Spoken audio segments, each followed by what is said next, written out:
Ayan na mga idol, at nandito na po kami sa site kung saan kami po ay magtatalop ng mga nyug. Kami po ay magbubunot, kung tawag sa amin dito sa aming lingwahe. Magbunot po kami ng nyug mga idol, yung tatay ko.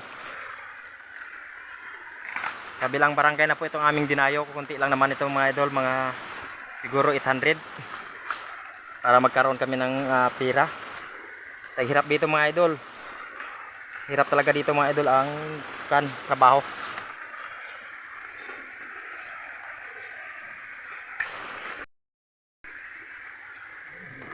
Muna ay magpapaningas ng apoy kasi maraming lamok dito mga idol. Ayan na mga idol, at umarangkada na ang aking tatay. Sila na aking pamangkin. Medyo konti lang naman itong aming bubunutan. Wala siguro 30 minutos yan, tapos yan. Kaya bibidyoan ko lang muna sila. At wala pang ang aking kapatid na nangunguha ng mga pang sayog dyan, sahig.